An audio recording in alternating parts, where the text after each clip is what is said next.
Today on Spartan TV, Sunrise Teacher Welcome, Teacher Appreciation Week, Social Distancing PSA, new Sunrise Yard duties, Equipment at recess, Salmon Falls Bridge documentary, Running for Rent. These stories and more today on Spartan TV.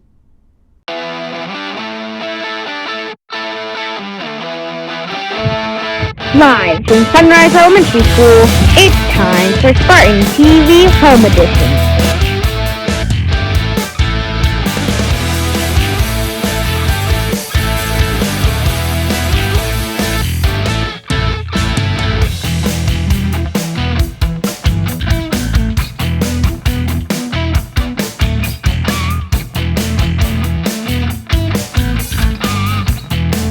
Hello and welcome to Spartan TV. I'm Juliana. And I'm Hasini. This is Spartan TV, episode number 41. Our Sunrise teachers are amazing. Here they are saying hello.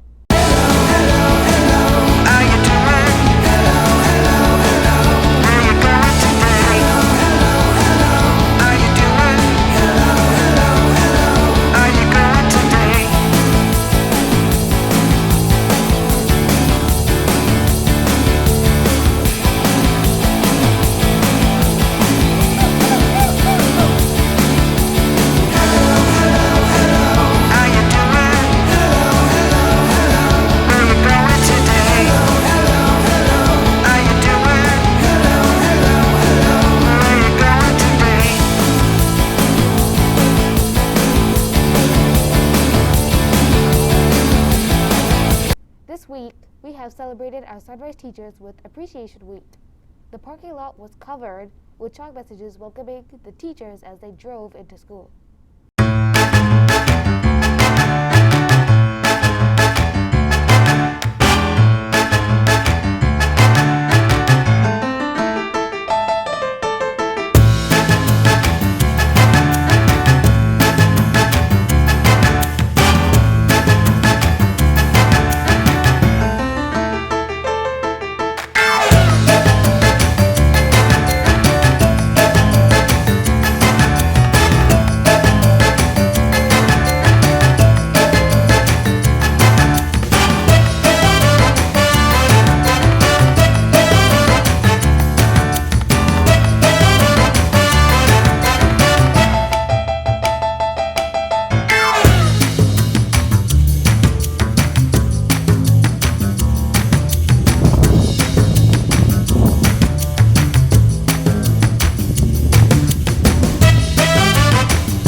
As we continue working at school, we want to remind you about social distancing while on the Sunrise campus. The following video was made while social distancing was 6 feet apart. Now, social distancing is 3 feet apart. Here is 6th grade student Ethan with his social distancing PSA. Hey, what's up, man? Hey, man, what's up? Sorry, bro, I can't high five you. During these times, you have to stay 6 feet apart. See you soon, bro. Okay, I understand. We have to stay 6 feet apart. Hey, what's up, man? Hey, what's up, man? Have a good day, bro. Have a good day. Stay safe, bro. Bye. We have new yard duties. Let me tell you, these yard duties are so fun to be around. Here's Alex with the story. This is Alex of Spartan TV on the playground at Sunrise, showing you your new yard duties. They are amazing.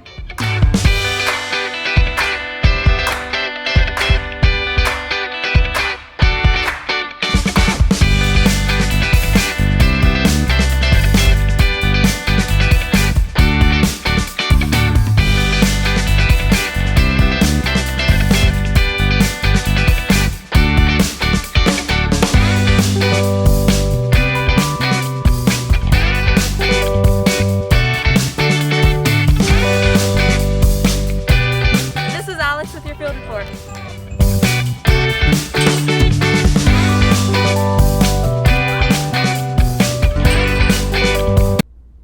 Sunrise students can now use recess equipment. Each cohort would get their own sport attire to use. Each basketball, soccer ball, hula hoop, or red bouncy ball are cleaned after each cohort uses them. Here's what one student has to say about using the recess equipment.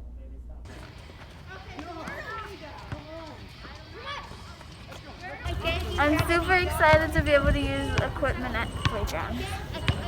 Last week, there was a fire in the upper parts of Folsom near Salmon Falls. The fire has now been put out. Speaking of this area, our very own Spartan TV reporter, Juliana, did a documentary on the Salmon Falls Bridge. Thank you, Simi. When Folsom Lake was created, they had to flood the Salmon Falls Valley, which is located outside of Folsom. A town full of people who lived there. They all had to be relocated because water filled their town. Well, there is a remaining bridge from that town. Here is my documentary on the Salmon Falls Bridge. I'm here on the Mormon Islands, located along the American River near Folsom. These are some old house remains from 1883. Can you believe this used to be an old ghost town? Right behind me is an old bridge, but fascinating one. It has a lot of history to it. You can see it once the lake levels drop. This is the Salmon Falls Bridge.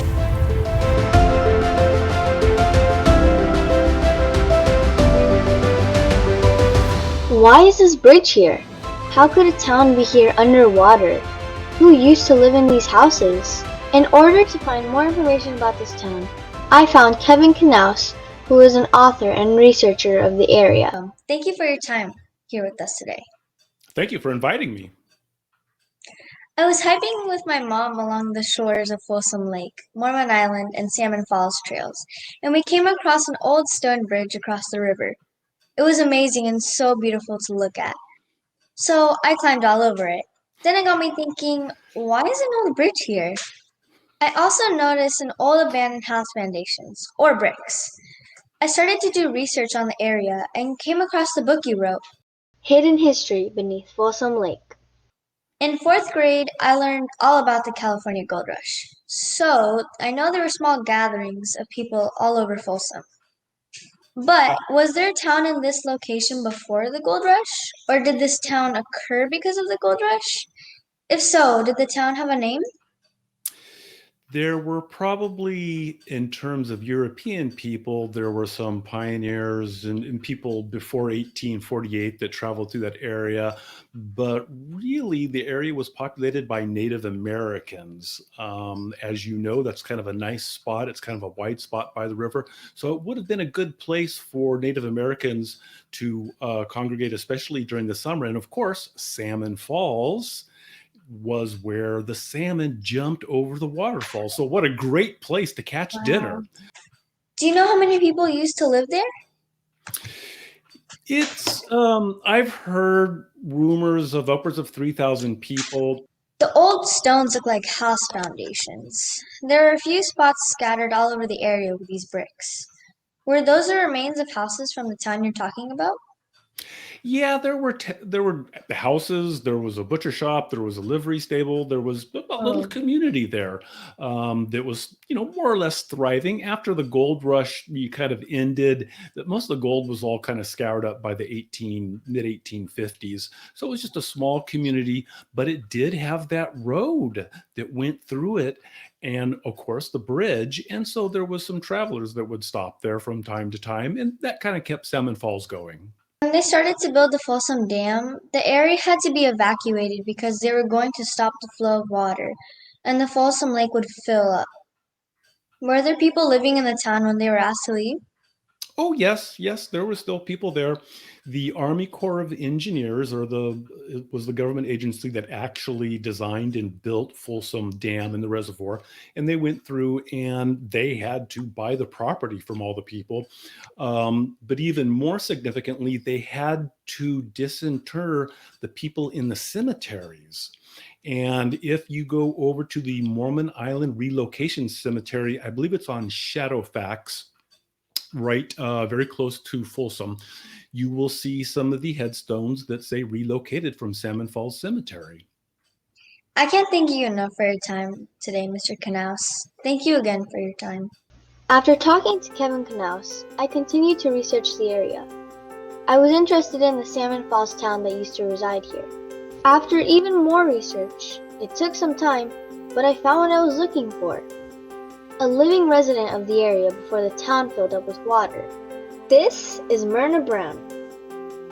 I'm accompanied here today by Myrna Brown. Thank you for your time here today, Myrna.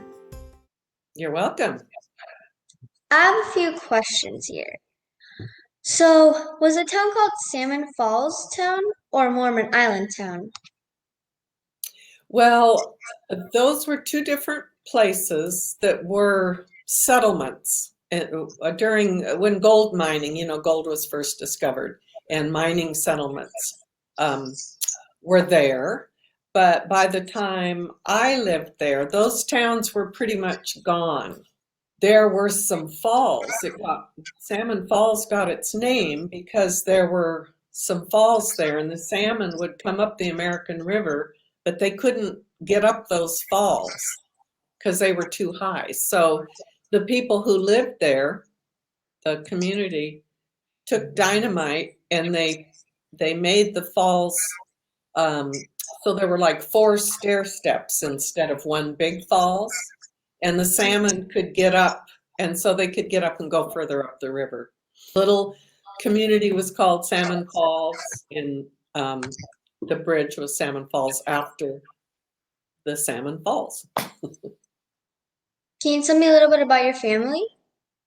Well, I had a mom and dad and 2 older brothers. From the 1st grade to the 5th grade, I went to a little school up near Salmon Falls called Live Oak School.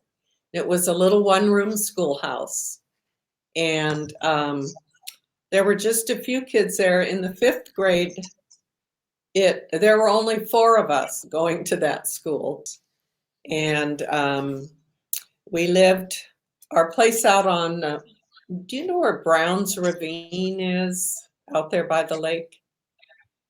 Well, we lived under the lake, where the lake is now. Our place was filled up with water, and we had about 250 acres out there.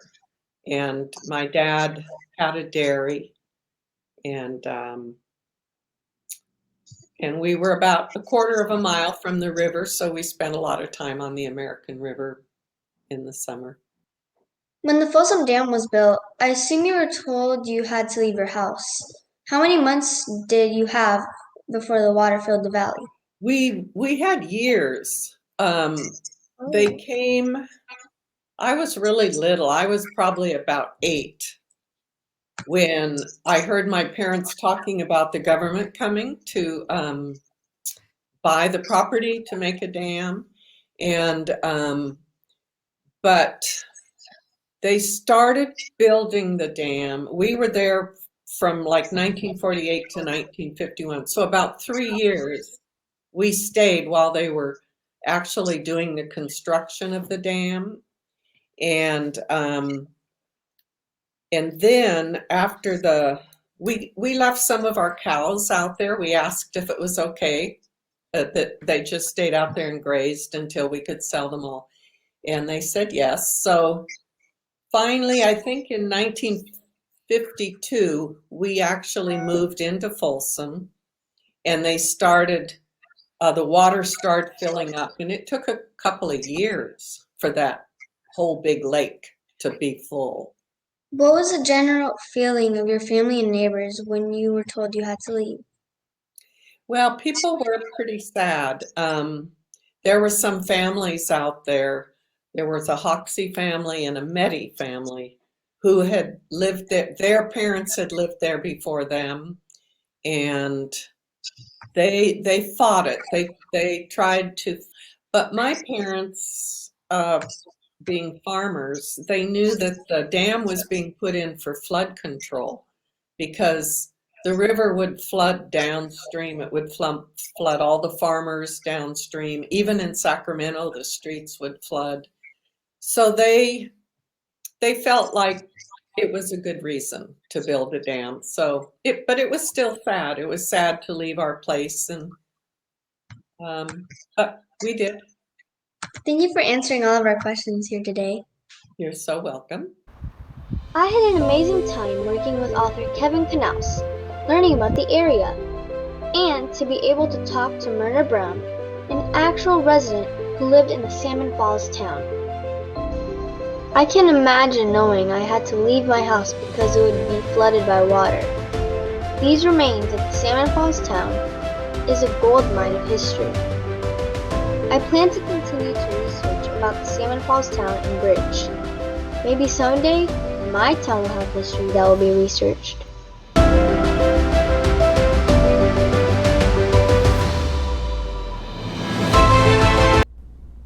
Applications for the 2021-2022 Spartan TV are now open. Do you want to be a part of the Spartan TV media team? Here's the video. Spartan TV applications for the 2021-2022 school year are now open. 50 spots are available for Sunrise Media students. Open to all K-6 Sunrise students. Be part of the Spartan TV team. Applications are due Friday, May 21st, 2021.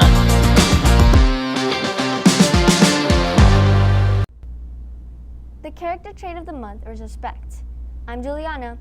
And I'm Hasidi. Thank you for watching Spartan TV. See you next time.